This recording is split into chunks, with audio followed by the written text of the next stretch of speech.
Cette vidéo est sponsorisée par Displate. Salut ma gueule, c'est John Michael, et aujourd'hui on va parler décoration d'intérieur. Tu t'y attendais pas à celle-là, hein?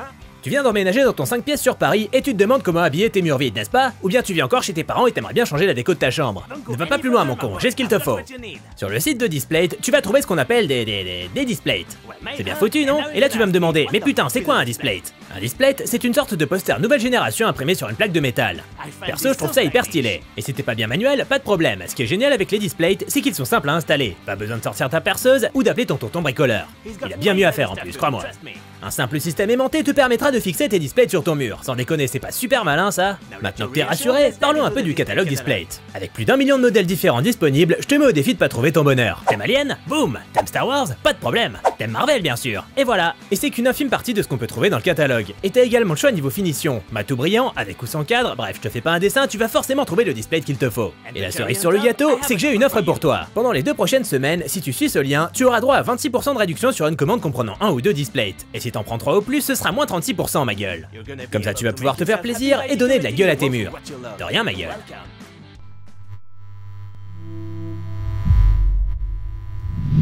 Salut à tous, c'est Guillaume Cassard et aujourd'hui on va parler d'une invasion extraterrestre, mais pas de n'importe laquelle, parce que celle-là, elle est mise en scène par tonton Spielberg en personne. C'est parti pour La Guerre des Mondes. La Guerre des Mondes est un roman de science-fiction écrit par H.G. Wells et publié en 1898. Ça a quelques années, ouais. Et La Guerre des Mondes, c'est pas n'importe quoi. Le roman est en effet connu comme étant l'un des premiers récits mettant en scène un conflit entre l'humanité et une race extraterrestre, si ce n'est le premier. Bref, c'est un petit peu la matrice des fictions racontant une invasion alien, un genre qu'on connaît désormais par cœur. Et si c'est un classique de la littérature de science-fiction, c'est également un manifeste de son époque. L'invasion des extraterrestres étant notamment une métaphore du colonialisme anglais. Un récit à plusieurs niveaux de lecture donc, qui n'a laissé personne indifférent et qui allait bien évidemment avoir le droit à plusieurs vies à travers divers médias. C'est ainsi que le 20 octobre 1938, CBS diffuse l'adaptation radiophonique du roman par un certain Orson Welles. Et l'adaptation est tellement crédible que certains auditeurs débarquant en plein milieu de la diffusion auraient cru à une véritable invasion martienne, ce qui aurait créé une vague de panique aux USA. Enfin, ça c'est la légende dont on a tous entendu parler, pour les plus cultivés d'entre nous. En vérité, si pas mal d'auditeurs se sont effectivement posé des questions le soir de la diffusion, difficile de parler de vague de panique. Ces derniers se sont simplement contentés de passer un coup de fil à la radio histoire de clarifier la situation. Ce sont en fait les journaux papier de l'époque qui ont lancé cette histoire de terreur collective, histoire de discréditer la radio qui leur faisait concurrence et qu'ils voyaient donc d'un très mauvais œil. C'est tellement petit. Et du coup, de fil en aiguille, la rumeur a fini par prendre de l'ampleur, jusqu'à devenir un fait avéré pour beaucoup de gens. En 1953, c'est l'adaptation cinématographique du roman qui pointe le bout de son nez, réalisé par Byron Askin, et prenant pas mal de liberté vis-à-vis du roman original qui situait son action à Londres à l'époque victorienne. Ici, le film prend place en Californie à une époque contemporaine à son année de sortie, et se veut le miroir de la guerre froide et de la peur des Américains face à une possible invasion de l'URSS. Le film a connu beaucoup de succès, faisant forte impression notamment de par ses effets spéciaux spectaculaires pour l'époque, et devient assez vite un classique du genre. Classique qui aura même droit à une suite prenant la forme d'une série télé de 2 saisons à la fin des années 80. Et puis plus rien. Silence radio pour La Guerre des Mondes, jusqu'à ce qu'un duo d'acteurs et réalisateurs alors au sommet de son art ne décide de s'y atteler. Au début des années 2000, Steven Spielberg s'est trouvé un nouvel acteur fétiche en la présence de Tom Cruise. Les deux hommes viennent en effet de tourner Minority Report, film de science-fiction adapté de la nouvelle éponyme de Philip K. Dick, et succès tant critique que commercial que je recommande chaudement aux quelques-uns d'entre vous qui ne l'auraient pas encore vu. On reviendra dessus un jour. Du coup, étant donné que les deux mecs se kiffent à mort, ils sont chauds bouillants pour remettre ça rapidement. Je parle de travailler ensemble, hein. Et c'est avant même la sortie de Minority Report que l'opportunité pointe le bout de son nez. En 2002 donc, alors que Spielberg est en plein tournage d'Attrape-moi si tu peux avec Tom Hanks et Leonardo DiCaprio, Cruise décide de rendre une petite visite à son pote et lui demande rapidement s'il a des projets pour lui. Le réalisateur lui parle alors de 3 projets potentiels sur lesquels il pourrait collaborer. Le troisième, La Guerre des Mondes. Pour Cruise, c'est l'électrochoc. C'est ce film qu'ils doivent faire ensemble. Les deux hommes se séparent, chacun ayant divers projets sur le feu, mais ils se sont mis d'accord, leur prochain projet commun sera bel et bien La Guerre des Mondes. Et c'est en janvier 2004 qu'ils se réunissent pour commencer à parler sérieusement de cette nouvelle adaptation du classique de la littérature de science-fiction. Mais comment l'approcher? Pour Spielberg, il va s'agir de la 3e fois qu'il mettra en scène l'arrivée d'extraterrestres sur Terre après rencontre du 3e type et E.T. Il a donc bien l'intention de faire les choses différemment. La Guerre des Mondes sera l'antithèse de ces deux films qui avaient approché le genre d'un point de vue quasi féerique. Le réalisateur a changé depuis leur sortie, et le monde également. 3 ans plus tôt, l'Amérique avait connu un traumatisme important avec les attentats du World Trade Center, et pour Spielberg, cette nouvelle adaptation de La Guerre des Mondes serait l'occasion d'explorer l'Amérique post-11 septembre, son climat paranoïaque et sa peur du terrorisme. Ce que je trouve très intéressant, ça montre bien la pertinence de cette histoire et son universalité. Cruise et Spielberg mettent donc leurs idées à plat. Pour commencer, ils veulent raconter cette histoire d'un point de vue terre à terre, histoire d'en faire un film plus intimiste et original que le classique blockbuster à base d'invasion alien. Le sujet est tellement global, sa portée tellement énorme, que Cruise et Spielberg souhaitaient le réduire au microcosme d'une famille pour le rendre plus impactant. L'histoire sera donc vue à travers les yeux d'un père raté qui doit protéger ses enfants pendant l'invasion. Une fois la base en tête, les deux hommes contactent le scénariste David Koepp, avec lequel ils avaient déjà travaillé à plusieurs reprises, pour écrire un premier jet du script. Pendant quelques mois, Koepp s'active alors à suivre les indications de Spielberg et Cruise, ce qui signifie rester fidèle à l'essence du roman original, tout en s'éloignant des poncifs du genre tels que la destruction de monuments emblématiques, le point de vue des généraux de l'armée, la destruction de Manhattan, etc. En gros, il va écrire l'anti-Independence Day. Spielberg voulait s'éloigner des principes établis, contourner les attentes du public persuadé d'être en terrain connu et créer quelque chose de nouveau, unique et donc surprenant. Les 80 premières pages en main, le réalisateur se montre enthousiaste et s'engage à le mettre en scène sur cette simple base. Un mois et demi plus tard, les 55 pages suivantes lui sont fournies. Il les fait alors suivre à Cruise, qui pète littéralement un câble tellement il est excité et demande immédiatement à Spielberg quand est-ce qu'il compte le tourner. Là-dessus, Stevie répond qu'il est sur le point de tourner un film en Europe, Munich, ce qui fait que le tournage de La Guerre des Mondes ne sera pas possible avant l'année suivante, soit courant 2005. Le truc, c'est que Tom Cruise, il est pas du genre patient. Quand il veut un truc, c'est tout de suite. En effet, l'acteur s'enflamme et propose à Spielberg de repousser son tournage de 10 mois. Si le réalisateur accepte, il fera la même chose de son côté avec le troisième volet de Mission Impossible et ils pourront alors tourner La Guerre des Mondes immédiatement. Quoi de plus simple? Spielberg accepte, et c'est parti pour un véritable marathon. Déjà, le réalisateur embauche toute l'équipe prévue sur Munich, et avec laquelle il a l'habitude de travailler depuis de nombreuses années, ce qui va faciliter le processus. Il y a donc le directeur de la photographie Janusz Kaminski, le directeur artistique Rick Carter, et le superviseur des effets spéciaux Denis Muren de chez ILM, secondé par Pablo Hellman. Spielberg va alors passer le mois d'août 2004 avec des techniciens de chez ILM pour réaliser des prévisualisations 3D des scènes d'action du film. Pour la première fois de sa carrière, il va donc remplacer les habituels storyboards par ce procédé qu'il avait pu tester sur Minority Report, et qui lui donne toute la latitude nécessaire pour concevoir à l'avance sa mise en scène avec précision. Ce qui va s'avérer crucial étant donné qu'ils ont pas masse de temps. Lorsque le film obtient le feu vert de la Paramount à l'automne 2004, il ne reste à Spielberg et à son équipe que 3 mois de pré-production avant d'entrer en tournage. Toute l'équipe est donc sur le pied de guerre et les repérages commencent sur la côte est et la côte ouest, pendant que l'équipe artistique s'active à bâtir les décors en studio qui serviront après le tournage en extérieur. Les décors sont d'ailleurs conçus une fois les prévisualisations 3D bouclées, histoire de correspondre parfaitement aux demandes du réalisateur. Tout va très vite donc, mais heureusement, Spielberg sait ce qu'il fait. Il a une vision précise des choses, il est ferme et clair et communique facilement ses idées avec ses équipes. Ah, c'est Spielberg quoi. Pendant ce temps, avec l'aide de Denis Muren, Rick Carter, l'artiste conceptuel Doug Chiang et divers artistes de chez ILM, Spielberg va superviser la conception des extraterrestres et de leurs machines de guerre, les tripodes. Pour le réalisateur, l'aspect le plus important à prendre en compte, c'est que ces machines doivent inspirer la peur. On va passer un bon moment. Niveau casting, le réalisateur engage immédiatement 2 acteurs, Tim Robbins et la jeune Dakota Fanning pour incarner Rachel, la fille de Ray Ferrier incarnée par Tom Cruise. Concernant son grand frère Robbie, c'est plus compliqué, mais le réalisateur finit par jeter son dévolu sur le relativement inconnu Justin Chatwin. En ce qui concerne le personnage de Mary Ann, la mère des enfants, Spielberg contacte Miranda Otto. Si l'actrice est plus qu'heureuse quant à la perspective de participer à un tel projet, elle craint de ne pas être en mesure d'accepter. Pour cause, elle est enceinte. Après en avoir fait part à Spielberg, ce dernier lui avoue qu'il ne voit pas du tout sa grossesse comme un frein. Au contraire, cet élément va être ajouté au script, venant enrichir le contexte familial en créant un bond d'autant plus important entre les deux ex, l'une ayant refait sa vie et l'autre ayant stagné. Et donc, en novembre 2004, le tournage commence. Ça va vite, ouais. Avec un budget de 132 millions de dollars, les prises de vue vont durer 72 jours et s'étaler sur 5 états. Ce ne sera donc pas de tout repos, d'autant que la sortie du film est prévue pour le 29 juin 2005, soit à peine 7 mois plus tard. Vous êtes complètement taré. Le planning de tournage sera donc guidé par des raisons d'ordre pratique. L'équipe va tourner en priorité les grosses séquences d'effets visuels, car ILM n'aura que très peu de temps de post-production après le tournage pour concevoir tous les effets. Le but est donc de leur fournir les séquences le plus rapidement possible pour qu'ils commencent à travailler dessus en parallèle du tournage. Un bordel bien huilé, mine de rien. Ainsi, l'équipe pose ses caméras dans le New Jersey, à Newark, et débute le tournage en mettant en boîte un très gros morceau, la première attaque des tripodes. Une séquence spectaculaire qui implique des centaines de figurants, des cascades, des effets spéciaux pour faire trembler la terre et détruire les façades de certains bâtiments, notamment des vitrines, et bien sûr, de nombreux plans à effets visuels. Heureusement, le réalisateur est parfaitement préparé grâce aux prévisualisations 3D, et sait donc exactement quoi filmer, même s'il s'autorise une petite marge de liberté pour improviser quelques plans une fois sur place. Ces prévisualisations sont également pratiques pour faciliter la communication avec l'équipe technique et aider les acteurs à comprendre le déroulé de la scène et ce que traverse leur personnage. Malgré la pression du temps, tout le monde est enthousiaste, et particulièrement Cruise qui s'implique énormément, apportant nombre d'idées et de suggestions diverses. La séquence sera bouclée en 6 jours. Après quoi, Spielberg la monte et l'envoie immédiatement à ILM.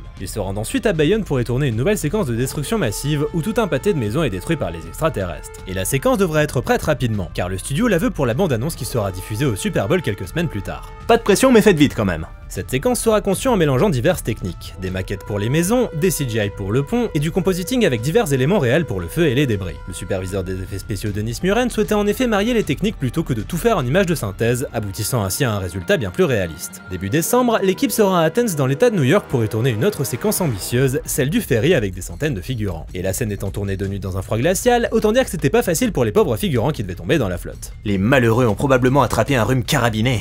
Quant au ferry retourné par un tripode, ce dernier est mis en boîte en studio à l'aide d'une maquette. L'équipe fait ensuite un petit passage dans le Connecticut où elle reçoit l'aide précieuse de nombreux soldats, ce qui arrivera d'ailleurs tout au long du tournage. La production décide en effet de faire appel à de véritables unités militaires pour incarner les soldats, ce pour obtenir le plus de réalisme possible. À la mi-décembre, le tournage se poursuit en Virginie pour une séquence en extérieur faisant appel à la garde nationale et une nouvelle fois à de nombreux figurants. Ouais, il y a beaucoup de figurants dans ce film. Et à peine le temps de fêter la nouvelle année 2005 que l'équipe quitte la Virginie et retourne en Californie, à Los Angeles, pour y tourner toutes les séquences en studio au sein des 12 décors bâtis par l'équipe artistique en parallèle de la première partie du tournage. Et ça commence très fort au sein des studios Universal, dans un immense décor de quartier résidentiel sur lequel s'est écrasé un 747. Pour le concevoir, la production a d'ailleurs acheté un véritable Boeing 747 et l'a réduit en pièces pour les besoins de la scène. Ils ont dépensé sans compter, comme dirait Indiana Jones. S'en suivront 15 jours au sein d'un décor en huis clos avec l'acteur Tim Robbins, où ce dernier fut très impressionné par la jeune Dakota Fanning, soufflé par sa performance, son calme et sa concentration. Elle a beau n'avoir que 11 ans, elle semble avoir l'expérience d'une actrice de 35 ans. C'est ensuite au tour de la partie sous-marine de la séquence du ferry d'être mise en boîte au sein d'un bassin de 8 mètres de diamètre, avec les 3 acteurs principaux et de nombreux figurants immergés.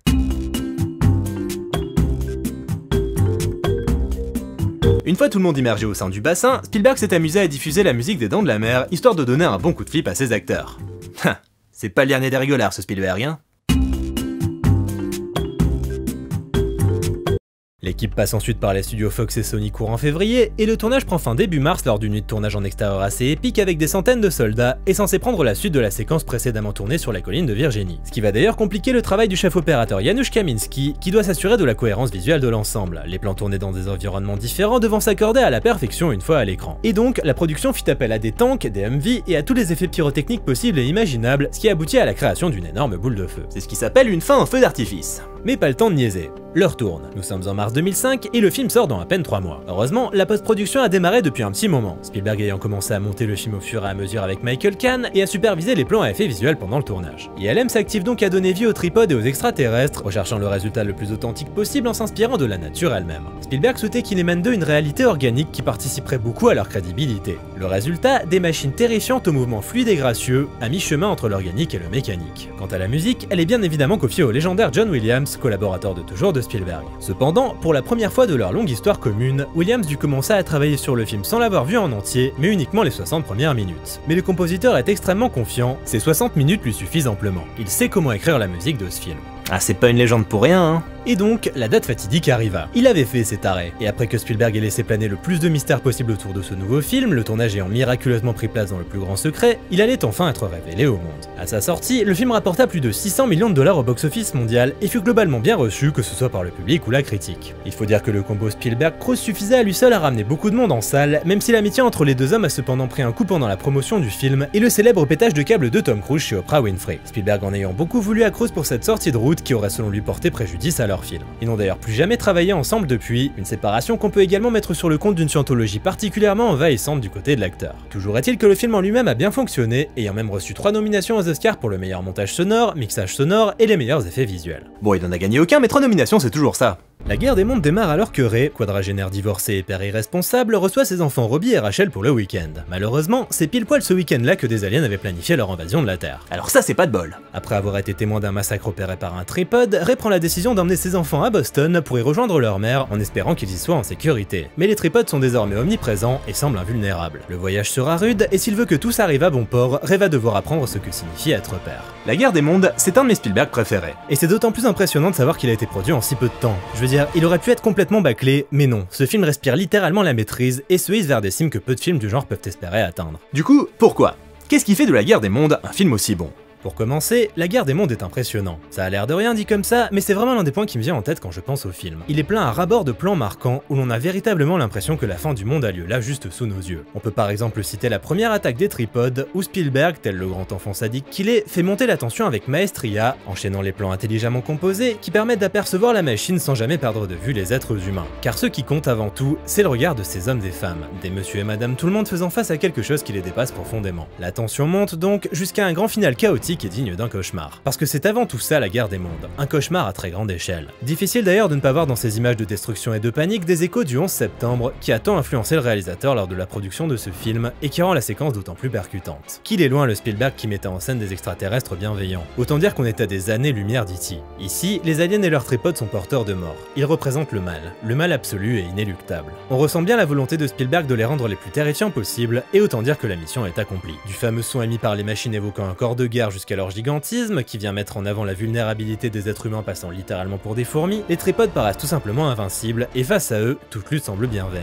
Que faire à part mourir? S'il est un sentiment qui émane de la guerre des mondes, c'est bien le désespoir. Oui, je vous cache pas que le film est assez dark. Lors de leur fuite en avant désespérée, nos trois personnages ne sont jamais en sécurité. La menace est partout, qu'elle soit causée par les tripodes, un crash d'avion ou bien tout simplement les autres survivants. On ne peut faire confiance à personne et rares sont les moments où Ray, Rachel et Robbie pourront respirer sereinement. Et la mise en scène de Spielberg étant particulièrement immersive, autant dire que leur calvaire devient le nôtre et que l'on vit leur cauchemar par procuration. Spielberg et Kaminski ont en effet adopté un style réaliste, impliquant beaucoup de plans tournés caméra à l'épaule et une lumière très travaillée pour être paradoxalement la plus naturaliste possible. L'aspect granuleux et très contrasté de l'image, avec des blancs souvent bouchés et des couleurs globalement désaturées, est d'ailleurs dû à ce qu'on appelle le traitement sans blanchiment, un procédé donnant à l'image un rendu rugueux et quasi métallique. Il y a donc un vrai travail au niveau de l'image qui participe beaucoup à cette ambiance particulière, toujours à mi-chemin entre réalisme et onirisme. Le réalisateur se laisse même parfois aller à des chorégraphies assez virtuoses, notamment pour le plan séquence en voiture où la caméra ne cesse de tourner autour du véhicule et entrant et sortant à plusieurs reprises. Et lorsque Spielberg filme l'action, c'est principalement à hauteur d'homme, la caméra ne quittant jamais les personnages. Le choix de mise en scène le plus audacieux du film réside d'ailleurs dans la façon dont Spielberg refuse tout simplement de nous montrer la grande bataille contre les extraterrestres, au-delà de la colline, là où semble justement prendre place la guerre des mondes. Elle aura lieu hors champ, laissant à notre imagination le loisir de combler les vides. Spielberg refuse le grand spectacle gratuit, car seuls ses personnages comptent. Alors que se joue peut-être la bataille la plus décisive de l'histoire de l'humanité, le réalisateur préfère se concentrer sur Ray qui tente désespérément de raisonner Robbie, luttant de toutes ses forces pour sauver ce qui constitue désormais son monde, à savoir ses enfants. Et si cette scène démontre bien une chose, c'est que ce qui compte avant tout dans ce film, ce sont les personnages.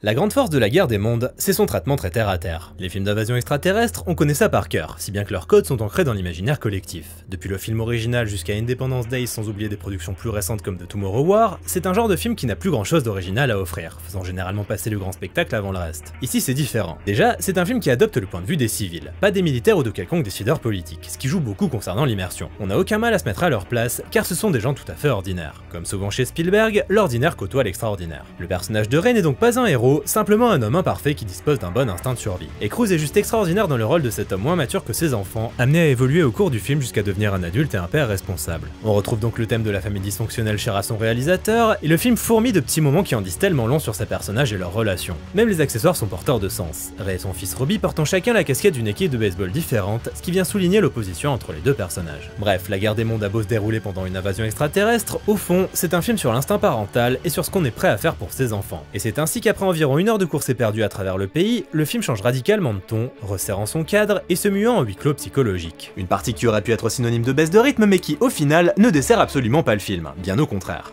Déjà, cette partie met à l'honneur Tim Robbins, ce qui fait toujours plaisir. Et autant dire qu'il est juste excellent dans le rôle de cet homme brisé qui sombre petit à petit dans la folie, devenant un véritable danger pour Ray et Rachel. Cette partie est aussi celle où Cruise brille le plus. Son personnage est clairement à bout psychologiquement et se trouve obligé de franchir une limite pour assurer la sécurité de sa fille. Il s'agit là de son ultime mise à l'épreuve en tant que père. Et cette séquence n'est pas hors de propos car le côté anxiogène du film se prête en réalité tout à fait à un huis clos. Et puis mis en scène par Spielberg en plus, autant dire que le suspense est incroyablement bien géré. Une séquence qui achève donc de faire de la guerre des mondes l'un des films les plus sombres de son réalisateur. Et en ce qui concerne la direction artistique, tout est parfait et soigné jusqu'au moindre détail. Les décors sont incroyables, la rue post-crash du Boeing 747 est parfaitement crédible, et la plaine recouverte de la plante rouge des extraterrestres semble tout droit sortie d'un cauchemar. Il s'agit d'ailleurs du seul moment dans le film où l'aspect science-fiction est véritablement mis en avant, le reste se voulant le plus réaliste et terre-à-terre possible. Bref, rien à redire. Maintenant, la guerre des mondes a-t-il des défauts? Bon, je l'ai dit, la production du film a été précipitée, et le résultat est juste époustouflant quand on sait que tout a été conçu extrêmement rapidement. Ceci dit, il faut avouer que certains plans à effet visuel d'ILM manquent un chouïa de finition. Je précise que je suis en plein chipotage, hein. Les tripodes sont incroyables et superbement animés, les extraterrestres paraissent bien vivants, mais c'est surtout au niveau de certains détails. Ce plan-là par exemple, on sent qu'ils ont peut-être pas eu le temps de peaufiner le retrait du fond vert au niveau des branches là. Et là aussi, il y a des petits couacs visuels, bref, c'est pas totalement parfait. Ensuite, j'avoue avoir un peu de mal avec la séquence finale où Ray fait exploser le tripode avec des grenades. Comme si on avait forcément besoin de voir Cruz accomplir quelque chose d'héroïque dans le film. Ça casse un peu le délire de la machine toute puissante, et ça rend le film moins réaliste que ce à quoi il nous avait habitués jusque-là, ce qui est un peu dommage. Non mais c'est vrai, je sais que ça vient enfoncer le clou sur le côté Ray désormais capable de protéger sa fille, mais on n'a pas besoin de ça, c'est redondant. Il vient de buter Tim Robbins pour prouver ça. Bref, c'est une séquence qui me titille un peu, mais pas franchement de quoi gâcher le plaisir de visionnage. Et si certains se sont plaints de la réapparition magique de Robbie à la fin du film, personnellement, ça me gêne pas plus que ça. Si Ray est devenu un père, on peut imaginer que son fils a entrepris son propre voyage et est devenu un homme. Non, personnellement, ce qui me gêne concernant la fin du film, c'est plutôt le speech de fin qui arrive comme un cheveu sur la soupe et qui est pas du tout raccord avec le reste du film. On a un film qui est assez personnel, très centré sur ses personnages, qui porte avant tout sur l'amour d'un père pour ses enfants, et qui se finit sur un petit discours de Morgan Freeman qui nous parle de Dieu et de la place de l'humanité dans l'univers. Alors ok, ça fait partie du roman original, mais dans le contexte de cette adaptation, je trouve ça complètement hors sujet. Ça sort de nulle part, bref, je suis pas fan. J'aurais préféré une fin un peu moins solennelle.